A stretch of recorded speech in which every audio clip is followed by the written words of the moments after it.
for me to believe it's August.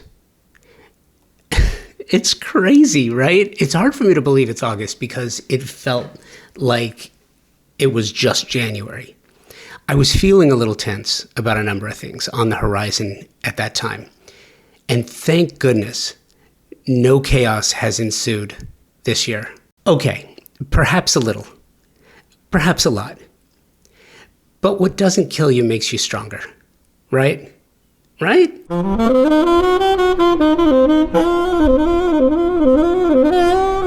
It might surprise you to know that it wasn't Kelly Clarkson who came up with this concept. It was German philosopher Fredrich Nietzsche.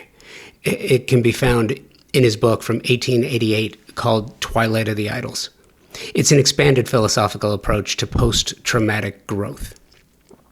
This year has been the most stressful since the 2020 to 2022 pandemic era. If you recall, those challenges made our industry stronger, made us stronger. It's a challenge to talk about life and death in the context of design, but it's not a stretch at all to discuss these concepts while framing the quality of life and design.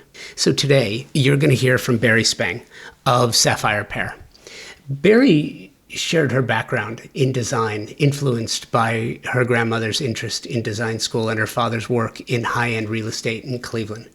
She expressed her lifelong passion for using color and bold textures in design, citing personal experiences with how colors can impact emotion and space.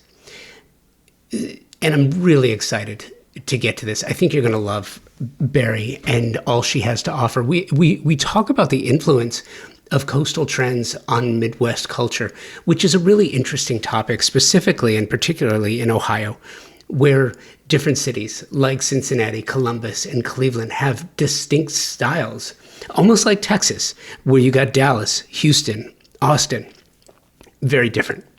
Barrie explained that post-pandemic, there's been an influx of people moving to Ohio from coastal cities, which I did not know that was a destination, but it makes sense, attracted by affordable cost of living and lack of natural disasters, which I think are really coming everywhere, but maybe less so in Ohio. Anyway, we cover a lot here, and I love this conversation with Barrie. I think it's fantastic, and I'm really excited to get to it. Check the show notes for a more detailed explanation, as well as links to some of her work, and you can follow along as we discuss it here on the show. I think these conversations can accomplish a few things that include allowing you to hear other creatives are experiencing the same thing you are, and how they chose or choose to address the issues. And you're going to hear all about it right after this. At the highest level of design, the absolute best specifying designers, architects, landscape designers are all highly focused on the technology and performance of products and materials today. You have to, because the products you specify for your projects have to perform and they have to last. That's one of the reasons why I am so proud to be working with TimberTech. Their focus on the technical renaissance of synthetic decking is literally changing the conversation about innovation and performance. It pulls focus on three priorities homeowners have and expect from the products their designers and architects specify for their luxury projects. 1, aesthetics must match the overall design and fit visually. 2, durability and maintenance. I've told you about my board flipping stories from my own wood decks. Clients not only want beauty, but they want ease and ease of use, and they want it to last for decades. 3, sustainably made. Clients are more conscious of the environment now, and they want the same of their materials. TimberTech hits each one of these elements with a product that not only meets expectations, they exceed them. TimberTech makes a synthetic decking that looks just like wood, color and embossed wood grain for a natural appearance. Their composite decking is technologically superior, as it has been created to last for decades, and it's manufactured with up to 85% recycled material. Their advanced PVC, vintage, and landmark collections have a Class A flame spread rating, making these products an amazing choice for wildfire-prone areas which unfortunately continues to grow on the risk map. Check the show notes for more information about this and to find the nearest showroom or lumberyard where you can find TimberTech, or you can check them out directly, timbertech.com. I love a good backstory. Okay. And you are Midwest, you're in Mhm. Ohio, Cleveland. Yep. and I have a ton of questions about design and Cleveland. But before I get there, give me the backstory. How'd you wind up here? In Cleveland. No, in design. In design. Actually, so my grandmother went to design school. She never really practiced, but she definitely had a flair. And my dad sells high-end real estate in Cleveland and always has. And I always joke my parents were flipping houses before that was something cool. So we moved all the time because my dad would see a house and see an opportunity, and we would move. And all beautiful homes and some of the nicer homes in the suburb we lived in. So definitely was influenced by that. I was overheard when I was 10, I think, telling an aunt that I wanted to make people's houses prettier when I grew up. And my dad heard me. And so later that night, he told me that that was actually a career and it was called interior design. And it's something I could do if I wanted to. And so, really, from that point on, I didn't really ever waver. Interesting. Mm-hmm. There's one thing about your work, and we're going to get to your work in a little bit. I just, call it a critique if you want, but I just wish you weren't so afraid of color and bold textures. It's We just really have to so get out of the box. your work makes me happy. Oh, thank you. I absolutely love the color, the texture, the materials. You are not afraid of color. Have you always been like that? Yes, I've really always had like emotional reactions to color. I think I learned even in childhood how different colors made me feel. At one point, my bedroom was a certain shade of peach that I just didn't like, and I wasn't happy in my room, et cetera. And so my parents finally let me pick a new color, and it just totally changed how I felt about my room, how I felt in my room. And so it made such an impression on me, and I knew how powerful color can be. It so yeah, it can be powerful for sure. But there's this thing, and especially here's where I'm trying to figure out the puzzle. You're in Cleveland, Ohio. Yes. Midwest is, and I don't want to say this like to put a blanket on it because I'm actually going somewhere with this. But the Midwest tends to be, since we moved to Tulsa, I've kind of learned this and discovered it. And I've seen some things, and it's very traditional. And it's very, I don't want to say it's afraid of color. I don't want to say the people, but you have to find suitable clients. Hmm. And it's one of those things where sometimes clients will go to a designer because they saw them in a magazine ad, or sometimes there's word of mouth, which is great. But even word of mouth, you're not sharing the same style. And for a client to come to you and say, yeah, I just want a very beige, traditional, I'm sure you can do it, Hmm. but I would imagine that doesn't spark your joy.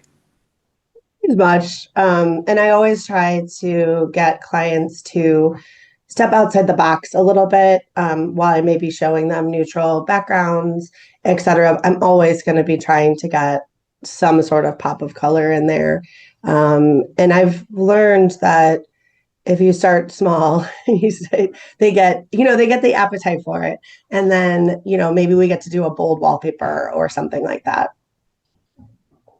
Would you say that, and forgive me if this is a pedestrian question, but would you say that you've built your firm around that idea of bold, um, really it's emotional? Would you say that the firm was built around that? And if so, how do you convey that to clients who are going to be living in this every day?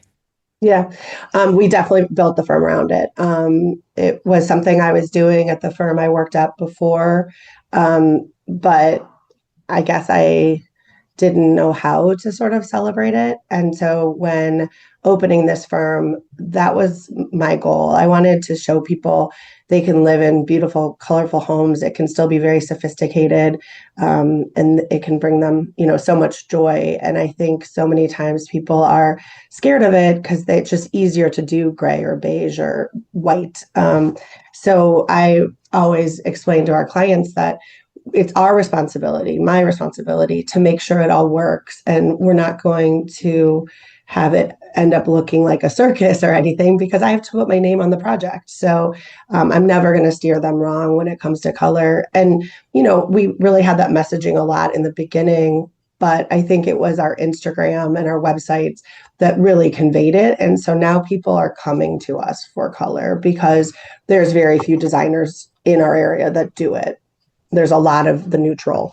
I would imagine too, it's a little bit frustrating for you because it is for me when the trends are put out there. I'm writing a piece right now about all the trends that we've been seeing lately, and two ideas that beige, grays, and grays just you can't have them anymore. But there's always going to be clients who want that, so that's a silly thing to say.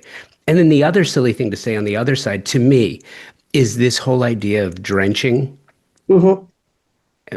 I don't know. There's got to be like a group of influencers who just sit in a basement somewhere and try to come up with ideas because drenching, it's monochromatic, and monochromatic Yeah. has been around forever, right? Yeah. When you see the trends come out, how do you balance that between what your clients are going to ask for and what you stand for as a designer?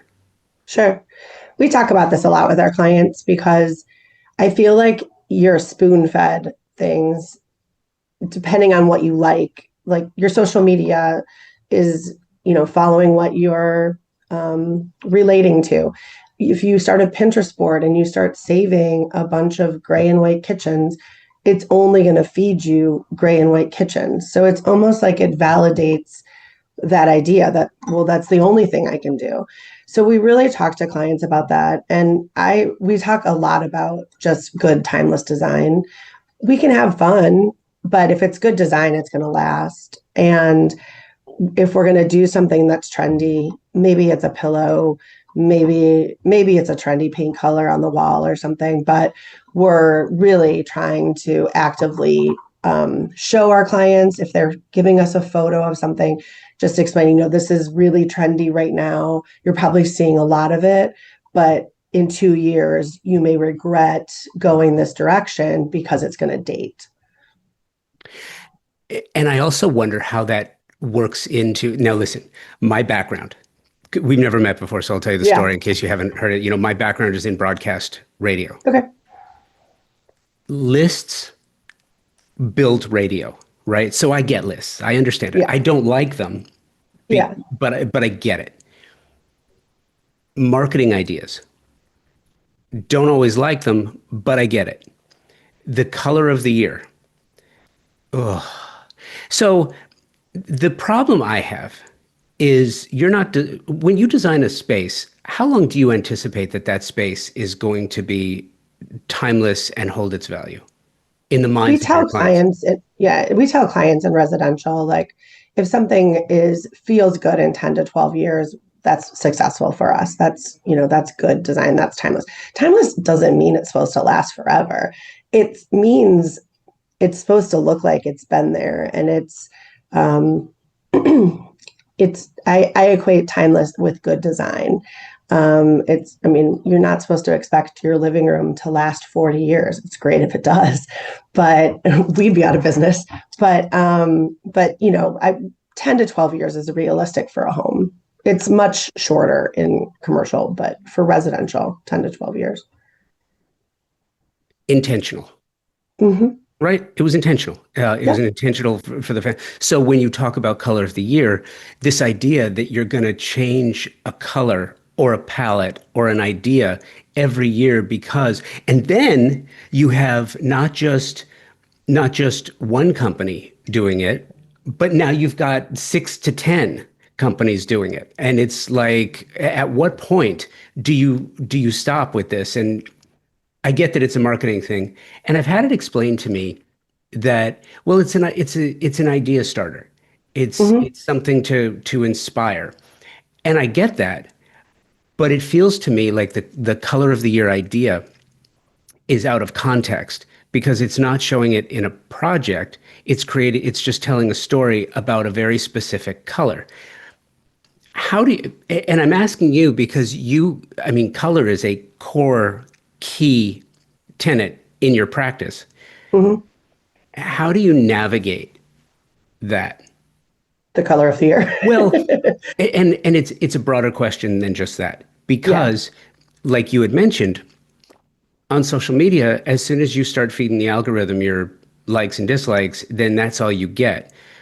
With the trade publications, they kind of feed the beast a little bit because those are their advertisers and their sponsors. So they're gonna want to publish images of projects that contain those ideas. And it becomes this self-fulfilling prophecy where it wasn't popular necessarily because that's what people wanted, but people saw other people doing it, so figured they should do it too. And I think that it's antithetical to good design. 100%. I think when Pantone would do the color of the year way back, and they were the only ones, it had validity, right? Like it was thoughtful and it was something to inspire people. Now I feel like it's been so watered down and the colors are also wildly different. It's hard to understand really, how important it is anymore.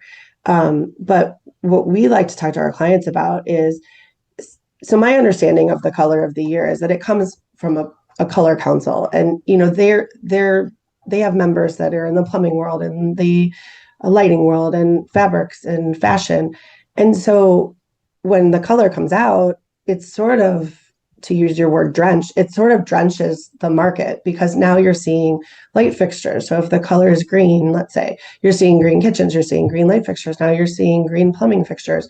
You're seeing it everywhere. So it's sort of validating. But in my mind, at that point, it's too late. Like if you're going to start your design based on that, the market's too oversaturated at that point and it's going to feel trendy. It is, and it's interesting too because I still kind of feel, and I want to get back to Ohio. I sound like the Pretenders. This idea that ideas and trends start at the coasts and move their way in. Right? It's been that way since I can remember. Music, Sure. movies, culture, society, the whole thing. Does By the time it gets to Ohio, by the time it gets to the Midwest, they're already on something different. Hmm. And if we're talking about fast fashion, t-shirts, that's fine. That's great. Hmm. Music, great. But when you're talking about something that is, 12 years, 10 to 12 years at the minimum, that doesn't really work. Because of that, I've seen certain areas, Austin has developed kind of a style, Memphis, Nashville, Southern California has always had this casual beach, chic beach kind of thing. Does Ohio have a style emerging? Does it have a vibe? Hmm. So Ohio is a complicated state in that the three major cities are very different. So Cincinnati is very southern. Design down there is very southern. It is lots of layers, florals, leans very traditional. Columbus is a newer city. It's a young city. It's a very transient city with Ohio State being there. It's bringing people in from all over the world, really. And I would say it's much more transitional, even leaning towards contemporary. I think there is where you find sort of the idea of the true Midwest, the restoration hardware look. All of that is very popular in Columbus, where Cleveland is a very old city. We have a lot of really old homes. So I would say our design is much more classic and far less trend following. I have a silly question for you. No problem. Because sports are so big in the Hmm. cities that you mentioned, Yep. and for some reason, orange. I know it's I mean, awful. and orange and brown. Not that I mind that, right? Orange Not and great. black, very Halloweeny.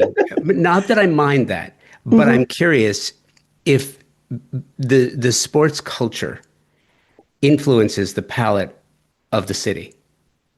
I think it influences in the regards that we do a lot of like sports oriented rooms, Do you? media rooms that are sports oriented, kids rooms, things like that. So then, yeah, it does dictate it in that way.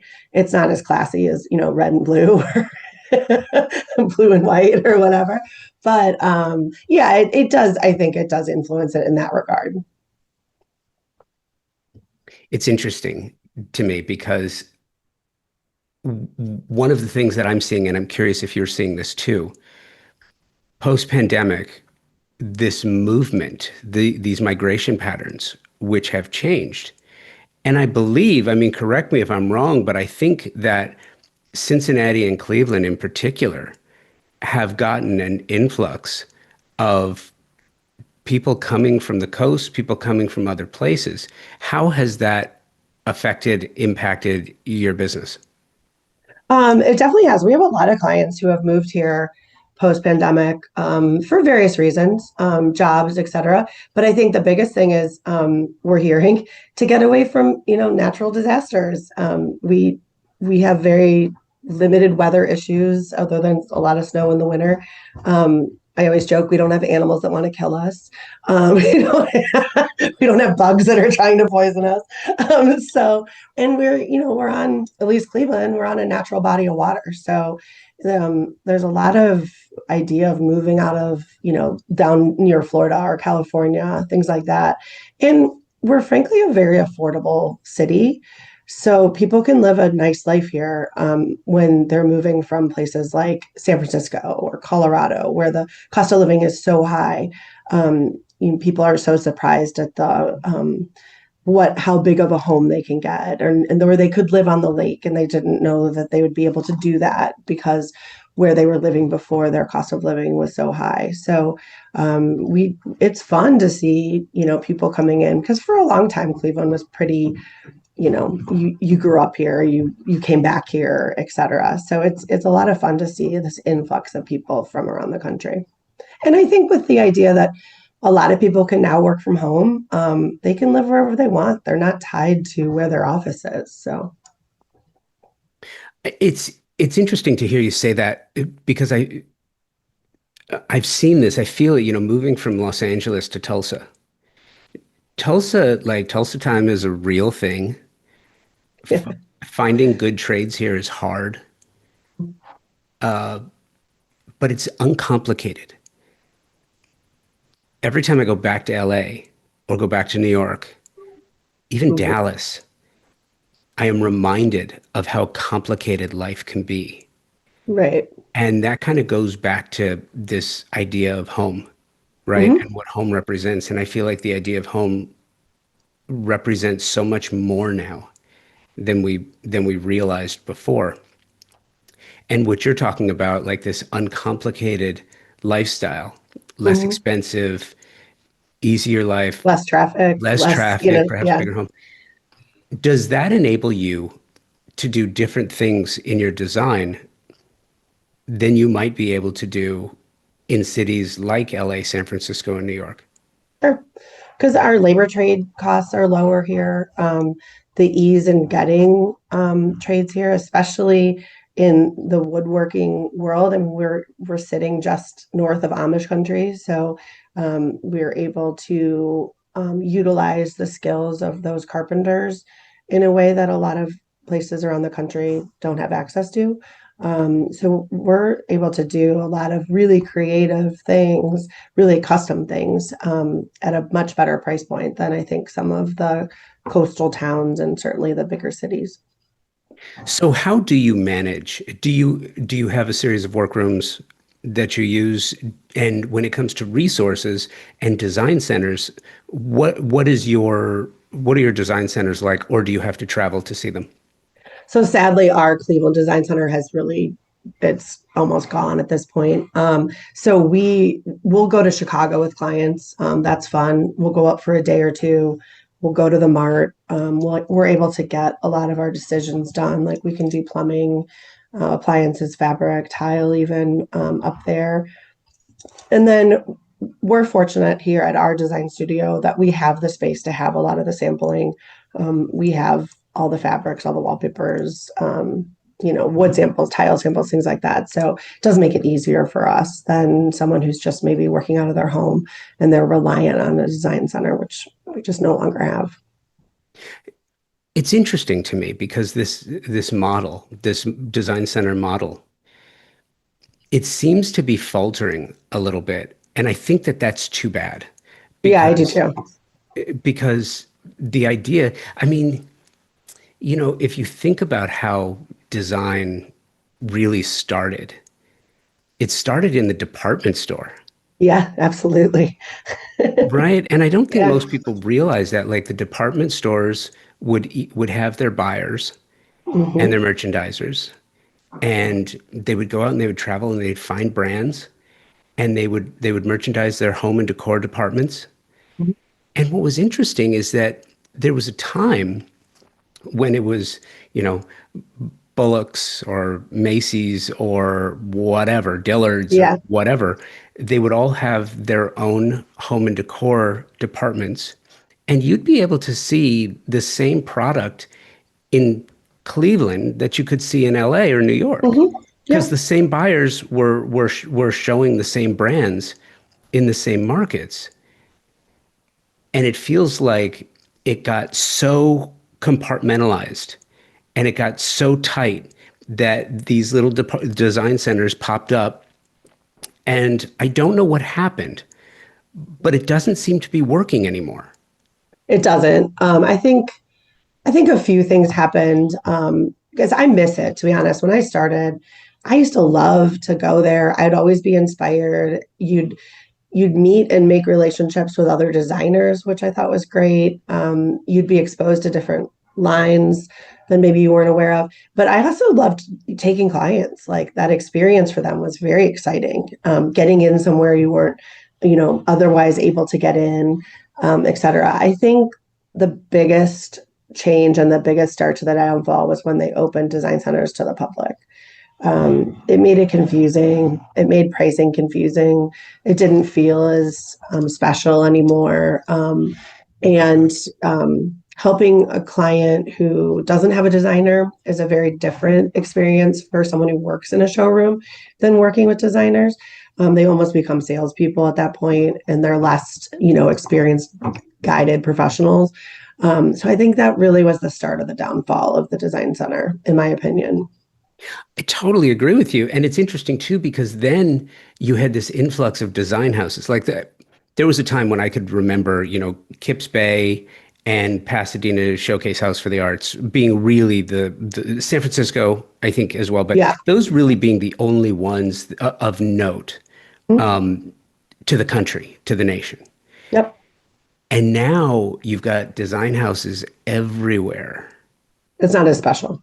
It's not as special, and it almost serves like it's like a pop-up showroom Yep. for different products. Yeah. And I think like when Kip Space started, or I mean, the San Francisco one, there were so few of them that designers were really able to lean on those vendors of theirs to get really, really good product because the vendors weren't being asked every other day for free stuff. So I think you were getting really, really elevated design with that. And I feel like now it's been sort of just watered down. Yeah, and we could talk about the problems all day long. We really could. And Yeah.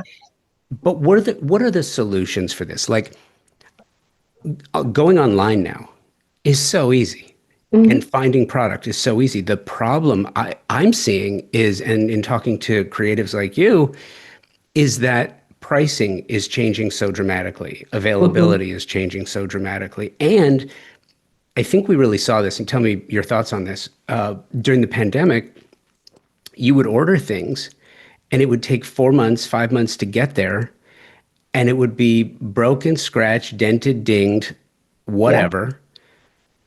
Then you'd call the company to complain and get a replacement, and they'd be like, "Oh yeah, no, we discontinued that. Yeah. We don't have it anymore. We don't have it anymore." So now Or you it got won't be to here for 6 months. yeah, so now you got to reselect, and Hmm. and then the prices have gone up since the reselection process, and I feel like we're going through that again. With the tariffs. Yeah. Yeah. Yeah, COVID taught us a lot. And I think one of the biggest problems for us was that upholstery was taking upwards of 45 weeks. So that by the time it got here, you're almost a year out from when you designed a space. And we were finding that clients didn't like it anymore or forgot what they ordered. And you'd almost have to resell it as you were installing it. And it was very frustrating. I don't foresee those issues with the tariffs, but I definitely see, this varying prices, these tariffs, we don't know what they're going to be. That's what makes our clients a little uneasy, right? Like you're ordering something and it might have a $3,000 tariff bill. So it's a little scary in that regard, but I don't know. It's going to be interesting to see. It was very interesting at the High Point Furniture Market this year because some people were talking about it and some companies weren't. Obviously, there was a lot of, we're made in the USA. We've always been made in the USA type of rah-rah. But it was a very interesting market for that reason. What were some of your takeaways from that? Does a show like that influence the manner in which you do business? Do you come away saying, okay, we've got to pivot and we got to do it now? A little bit, yeah. Yeah. It made me realize how fragile the lighting and like accessory world is when it comes to this because it's so important. And we don't maybe think about that when we're talking to clients about things. But lately I'll be honest, I've been showing a lot more stuff that's made here just because I know that we're going to alleviate the discontinued or the back orders, certainly avoid the tariffs. And just support local. You are listening to my conversation with Barrie Spang of Sapphire Pear. We'll be right back. The most important word in the design industry today is service. Product, incredibly important. Price, important. Selection, incredibly important. But stellar service is the premier idea that can make all the difference in the success of any project. This is how design professionals like you demand great service for your projects. And you get your favorite brands in one place with expert, knowledgeable, and non-commissioned professionals to help you specify the right product for each of your projects and get the best price. Non-commissioned, that is incredibly important. And at Pacific Sales Kitchen and Home, a Best Buy company, that means their only incentive is your satisfaction. Pacific Sales Kitchen and Home, a Best Buy company, has just that with over 60 years of service in Southern California. Pacific Sales is your destination for exploration, advice, inspiration, all the best brands, great prices, the best in the industry when it comes to service, and you know it's reliable. You know that you are going to get predictable results, reliable results every time. And now you have the Pacific Sales Kitchen and Home team to help you with their Pro Rewards program, which is a trade program unlike any you've ever experienced before. Earn 3% in Best Buy e-gift cards or 2.5% in a reward check for every qualified and delivered sale, in addition to special trade pricing, exclusive offers, access to exclusive special events, and so much more that I can't even begin to try and list it all here. And here's the cherry on top. Access to exclusive builder trade incentives from top brands and the stellar service you deserve from a company that has been serving the industry for over 60 years. Now, terms and conditions apply to the Pro Rewards program and builder trade incentives. So visit a Pacific Sales expert at a showroom today for full details and learn how you can unlock additional savings and benefits. Don't miss out on the opportunity to work with the best of the best. Visit Pacific Sales Kitchen and Home today and elevate your projects to new heights. The Design Hardware Showroom is a space where specifiers can go and find an incredible selection of high-end faucets, luxury tile, natural stone, wood floors, and bespoke hardware, and so much more. Select products are presented in a holistic manner, strategically arranged to stimulate creativity and transition your vision from the conceptual stage to a fully realized space. You will find everything you're looking for, even the products by brands you didn't know you didn't know. Surprise and delight. Am I right? All under one roof on 3rd Street in Los Angeles, just up the street from the Grove. Conveniently located, free parking available. Stop by to find inspiration, collect samples, get expert advice, and tackle everything on your specification list all in one place. Visit them online at designhardware.com, at Design Hardware and Flooring on the socials, or in the real world, 6053 West 3rd Street in Los Angeles. So then talk to me about your showroom relationships. I think it's minimized in a lot of people's minds. I don't think they put as much value anymore on the relationship with the showroom. But I mean, the showroom relationships, the brand relationships, the manufacturer relationships are just critical right now, because if you have a good relationship with them, they can tell you the things that they're not supposed to tell you. Yep. We really value our, I even call them friendships with our brands. It's a big part of why we go to High Point, having that face-to-face interaction. We really value our reps for the lines that, are important to us, and maintaining those relationships, because I've seen how much it can help you. They're able to tell you things, like you said, they're able to fix things for you a little faster than maybe they would necessarily. So I think it's a big part of certainly us going to markets, but just maintaining those relationships is so important.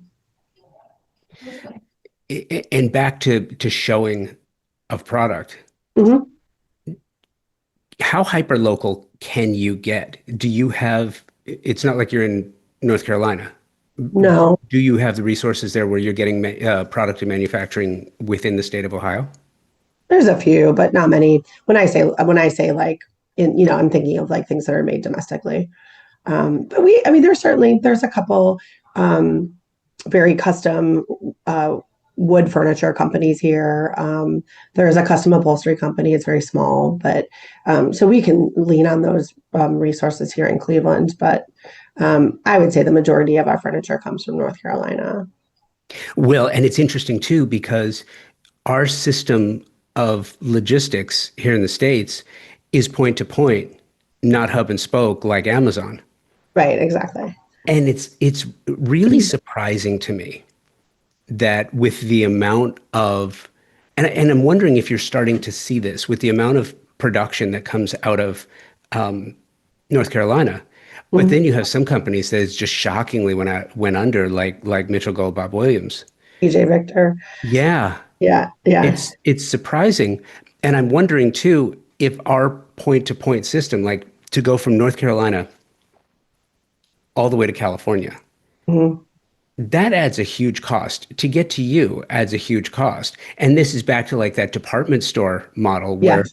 they would have this hub and spoke system where they would have inventory that you could get in 2 or 3 days instead of 2 or 3 months.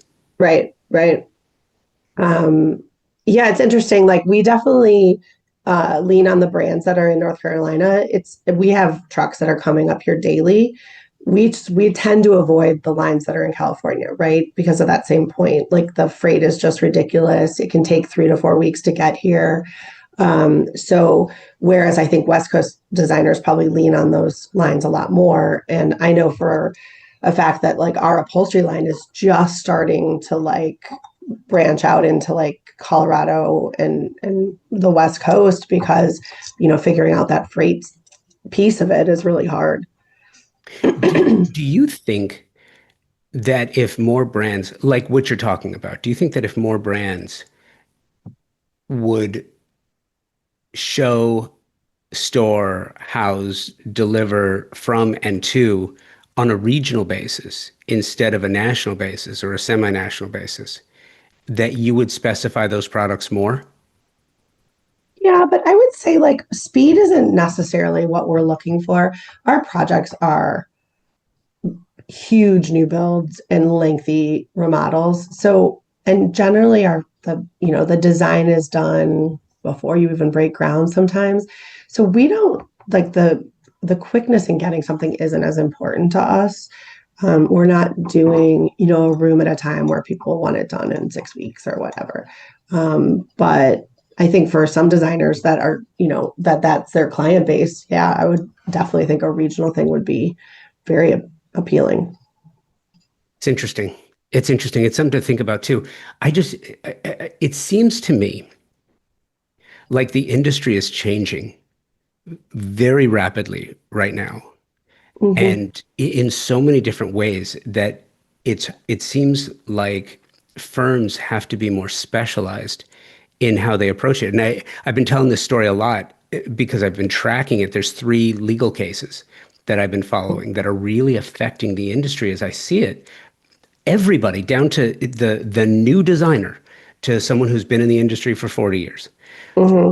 One is Gifford v. Shield, which is an IP case, a styling case that revolves around one influencer basically styling her feed to look exactly like another's. Yep. And where is that creative license and where, Yeah. yeah.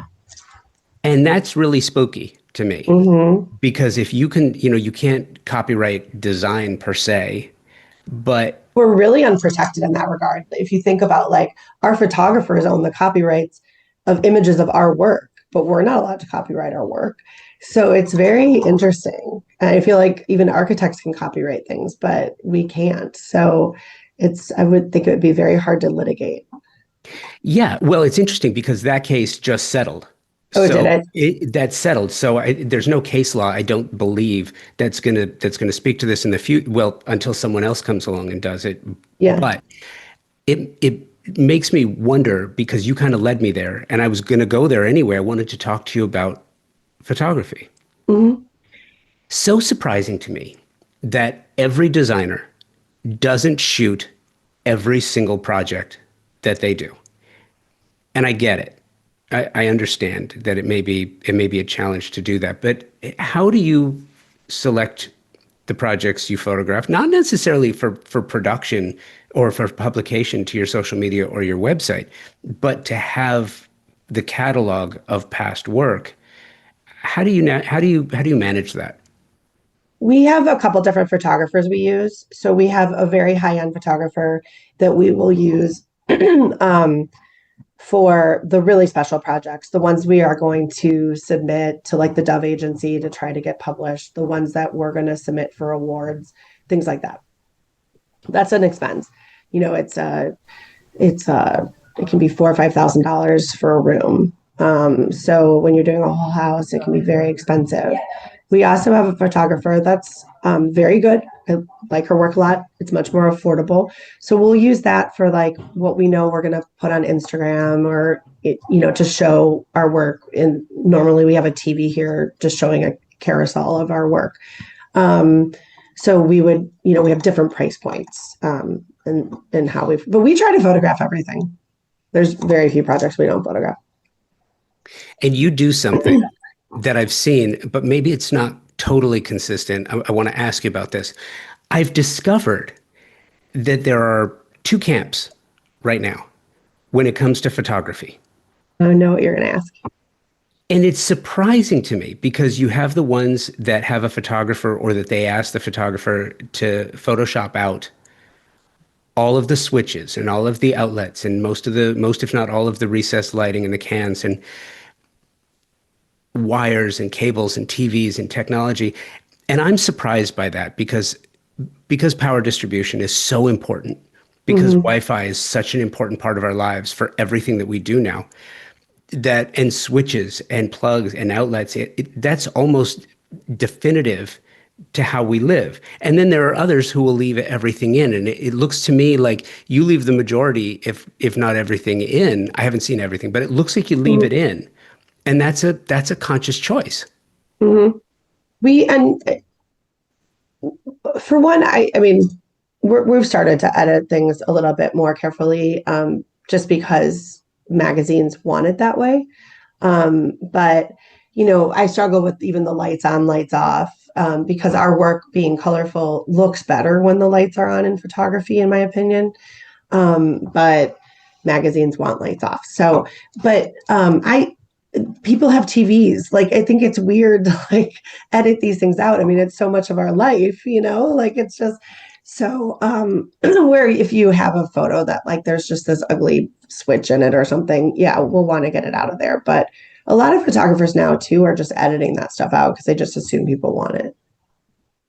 Yeah, I think that's a mistake, Hmm. um, but I don't know how it's measurable, Yeah. demonstrably measurable. You know what I I mean? relate better to the photos that have the dog in them or have the person walking through.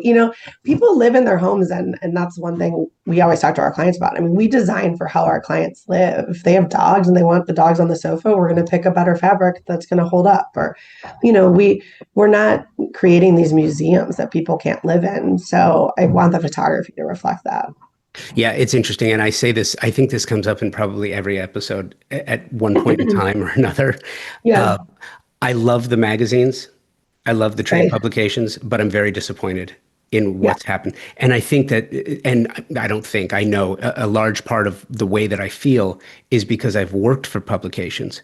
And I've Mhm. also came from the broadcast radio industry, where if you look at radio now, it's a shadow Yeah. of what it used to be. It's not special in any way, shape, or form. And it used to be.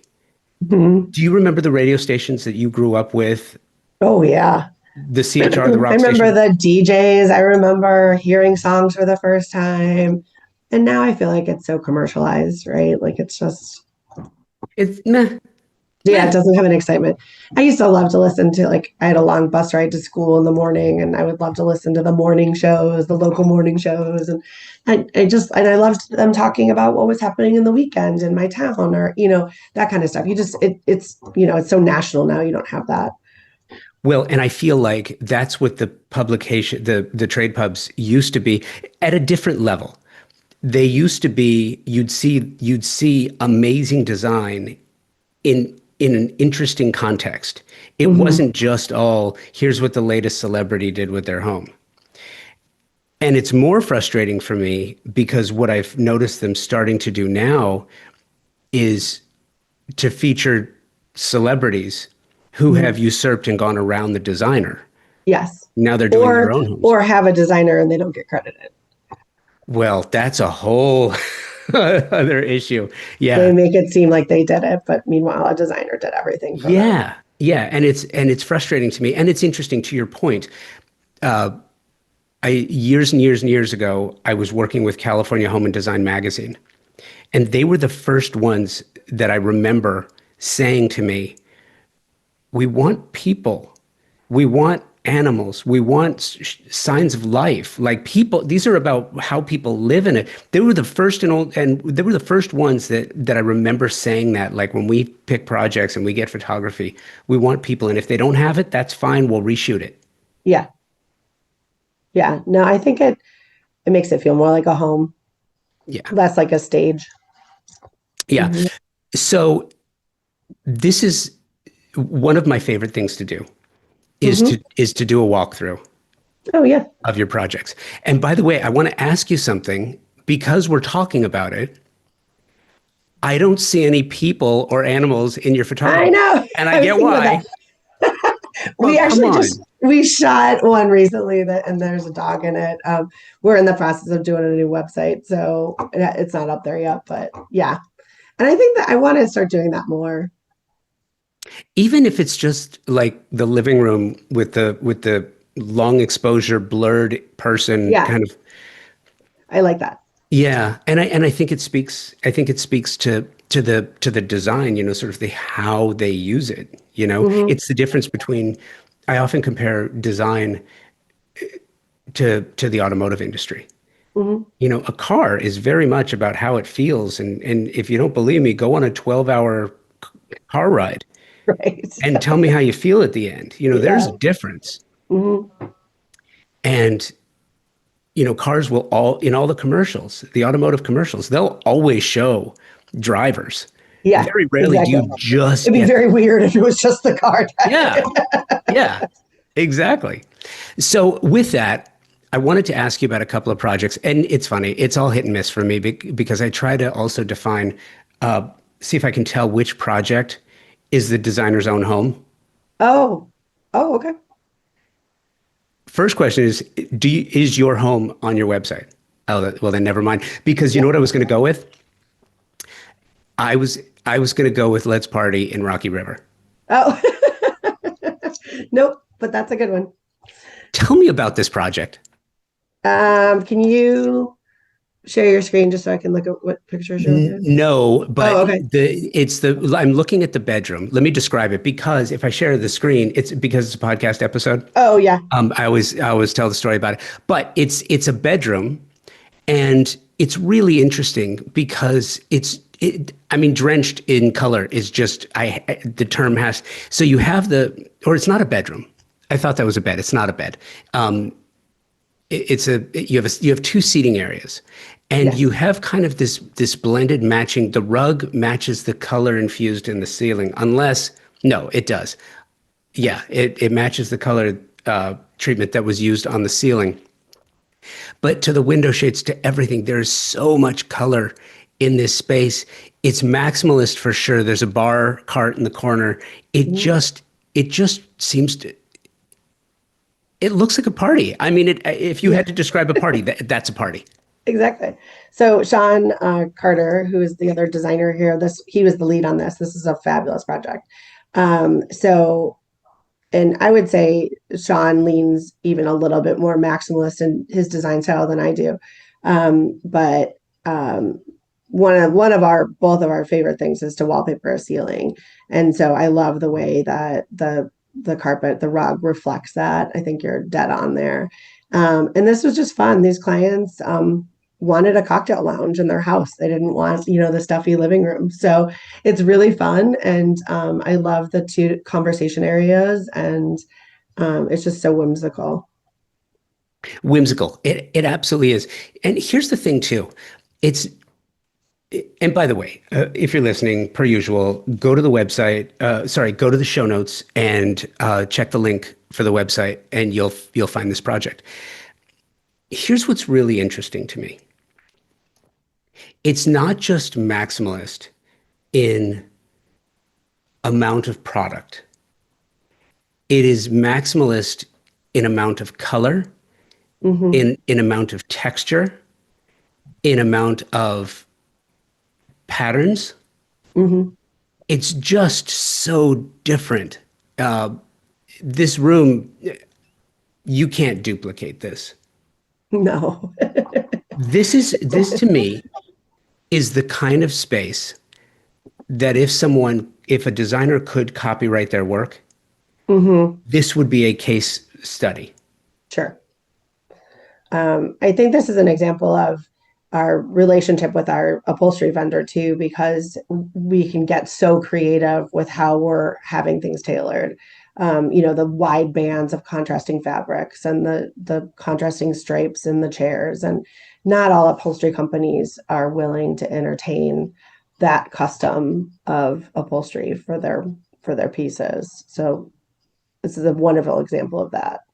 But no, this is not something that anyone can go out and try to duplicate by, going to TJ Maxx.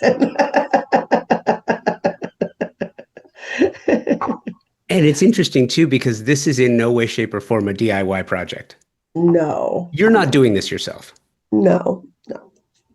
And And I think one thing that we both do is, Sean and I both, there's this weird sort of unwritten rule in design that three colors at the max. And we both challenge that in almost all of our projects.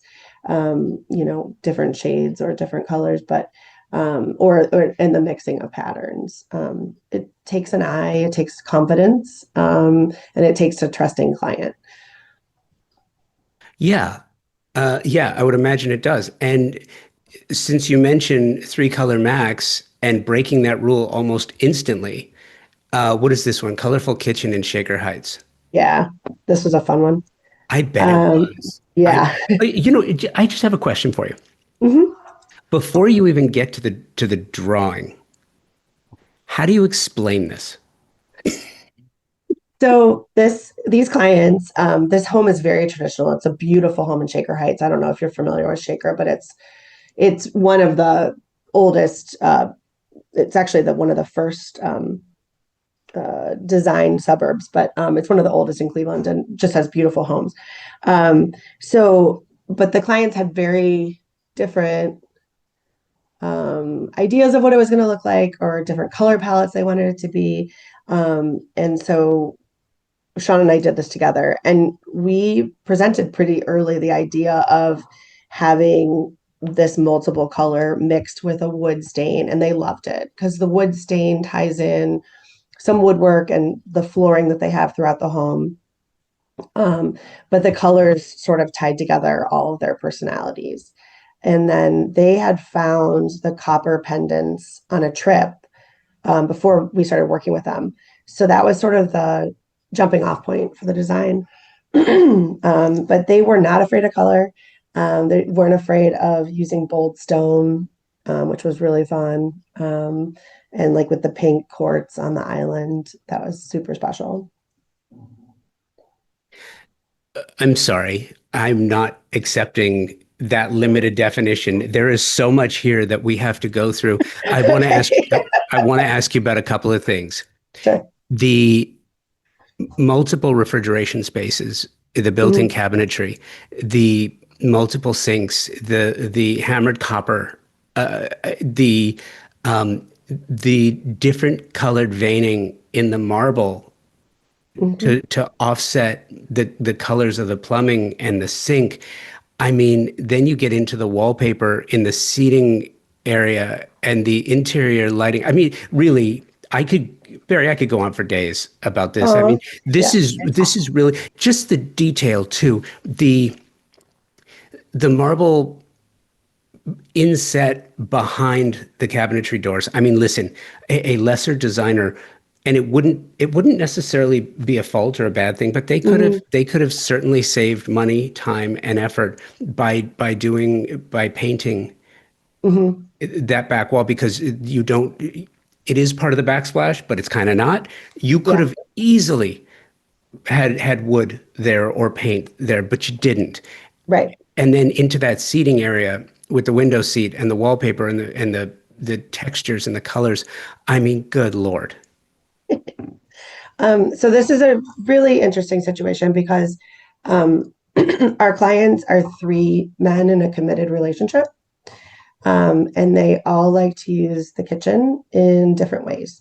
We really had to develop three different areas. And so the reason having the marble behind the two upper cabinets that opened with the LED lighting is because they felt like those would be open a lot. The one section is their coffee and tea section. One of the men is from India, and tea is a very important tradition and daily ritual he has. So that is the one area. And then the other side's the liquor cabinet. So that gets used. And the one of the gentlemen is a baker. He loves to bake. So we have a whole area where he is able to use his KitchenAid mixer and all of that. And that's a big part of why we did the large sink going and or across the width of the island, so that one of them can be preparing dinner, the other one could be baking, etc., to make it a really, really useful space. And so amazing. The refrigerator Hmm. is paneled on the purple side of the room. Here was my question though. It feels to me this multiple kitchen space, the way it was designed, and it feels like the way you designed it for your clients was certainly not off a triangle, but more off a zoned So, pattern. yep. And it's really interesting to me, too, how in the world did you get three people who all use the kitchen to agree on induction? Oh, that was something they were very passionate about. Really? Yeah, they had had gas and they switched to induction before we started working with them. So we got them a new induction. They they were very passionate about that. And you brought up the refrigerator. I'll just point out it's a 20-year-old Sub-Zero, and it was in perfect condition, and they wanted to use it. So we really built the kitchen around this 20-year-old Sub-Zero. We were able to sort of retrofit the panels. It still sticks out a little bit more than a Sub-Zero would today. But we made sure that the space accommodated the new height of Sub-Zero. Sub-Zeros are now a little taller. So if their refrigerator goes at some point, they'll be able to put a new Sub-Zero into that space. Barrie, that's brilliant. Thanks. No, I mean seriously, to future-proof a space because I can tell you something you don't need me to tell you, and that this kitchen was not an inexpensive project. And the amount of functionality and the manner in which it was all placed, the fact that you also found a way to repurpose something and future-proof it so that if and when, look, everything goes. Right, exactly. Everything goes. And that you use it, and that's why. Okay, so last question about the space, because I could really stay here all day. Did each one of the individuals have a color preference? Is that why you wound up with the three primary colors, or was it just like, hey, let's do this?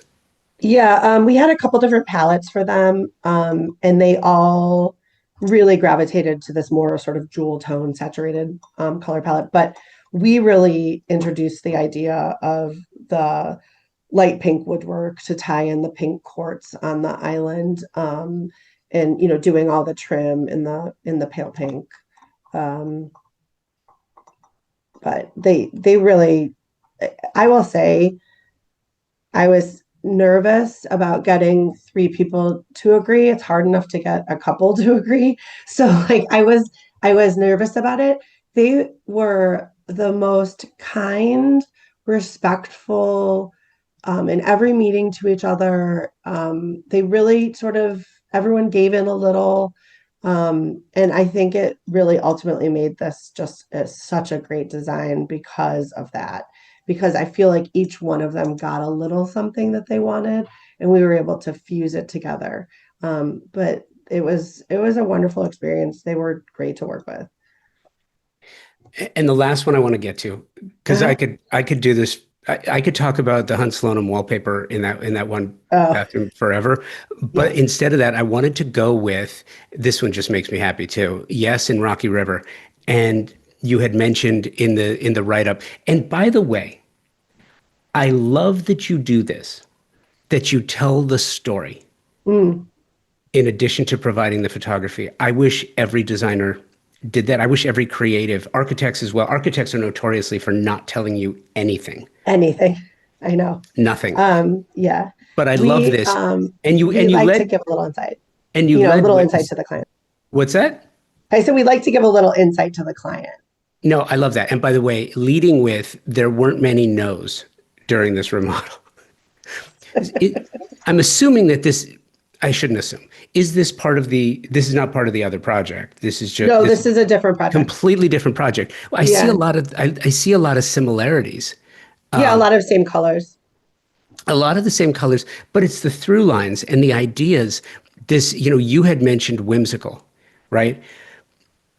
But what you've done in this space too is far more than whimsical with the butterflies and the color palette. But again, you have an ensuite and it carries over into the bathroom. Hmm. And I think that I think that's hard to do Hmm. effectively and creatively. I mean, look, you will probably be the first one to say that if you don't do it right, it's not going to work. Exactly. Oh, yeah. I mean, this could go wrong real quick, right? So this is an interesting situation. These clients, one works for Moen Plumbing and one works for Sherwin-Williams, which until 6 months ago were both Cleveland companies. Moen is moving to Chicago. So they come from a perspective of understanding, good design and seeing what's available, what's out there. So that part was fun. I mean, the hot pink tub is so unique, right? Like, so that was fun because Moen had recently purchased Victoria and Albert, and that you can pick. I mean, it's endless. I think there's 250 colors you can select for these tubs. So that was really fun. And then the tile in the bathroom is totally custom. Sean designed the wallpaper with the diamonds with Philip Jeffries. They had recently started a custom wallpaper division. So he actually created the pattern in CAD, picked all the colors, and then Philip Jeffries created a sample, and the clients loved it. So that really was the jumping off point for the whole design. How did you draw the correlation and connection between the wallpaper and the tile in the shower? Just utilizing all the same colors. I love that tile. Isn't that cool? That's a It Pratt and is. Larson tile. Yeah. That is so great. It is so great. What what do you what are you finding yourself doing now that you don't see? And I'm asking this specifically because design is always reflective of culture and society. Mhm. Our culture and society, we are getting more, it is what it is. We're getting more tribal, we're getting more militant, we're getting more, it feels like things are amping up a little bit, right? Mhm. And when that happens, it's often reflected in what clients are asking for. Mhm. Gun safes, gun rooms, simulators, golf simulators, gaming rooms. You have these max preppers, and you can look at someone and not know that they're total preppers with a gun room and ammo safes, and I mean the whole thing, safe rooms. So I'm curious, are you finding yourself, are clients requesting those types of things, and is that new to your repertoire? Yeah, I would say it's on the newer side. The first time I was asked to design a safe room was probably 6 or 7 years ago. And now it's a conversation we just have with our clients. If they're doing a new build or an extensive remodel, we bring it up pretty early on. Is this something you want us to think about? Because typically there's only one or two spaces in a home that it's going to work, right? You need something that's windowless. You need something with only one entrance. We do have that conversation. I would say most people, and then we have to have the conversation. Do you have guns in the home? How do you want to protect them? Do you own a gun safe? All that kind of stuff. So more and more we're doing safe drawers in dressers and islands and closets. They are totally hidden. They work on a magnet release, and there's a false top to it. So it's gun safe, or people can keep money or jewelry, things like that. So that is a big part of our conversation with our clients. We're doing quite a bit of those. I feel like in a new build, pretty much everyone's doing a golf simulator. I mean, it's just sort of standard now. So weird. But also, and wine rooms, I think, are still very big. Or we'll have multiple wine spaces. Like we'll have maybe a wine room that you can go into, and then have more of like a wine tower or column upstairs that's a little bit more accessible. It's interesting because I think that if you and I were to have, when I started the show in 2013, Hmm. this was not a conversation Right. I had with designers or architects for that matter, not because they didn't exist, Hmm. but there's a difference between something existing and someone doing it, and it's a one-off and it's a specialty, versus Hmm. something that is now part of, in the same way that a well-designed kitchen has completely deviated from a triangle model into Hmm. a zone model. Yep. We're just changing the way we do things, the way we live. Well, I think in kitchens, especially the change to refrigeration, like when Sub-Zero brought the refrigeration drawers to the market, it completely changed how we could design kitchens. So now everything doesn't have to live in one space. You can have produce by the sink, and you can have a freezer. Like we're doing freezer drawers for farmer's dog for people's dogs now. Like, so we're putting those into mudrooms and pantries because people need the freezer space for their dog food. So it's completely changed how we design kitchens. Isn't that amazing? Hmm.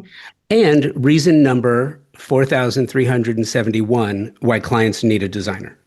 100%. Yeah. 100%. Okay, here's the unanswerable question I'm going to ask.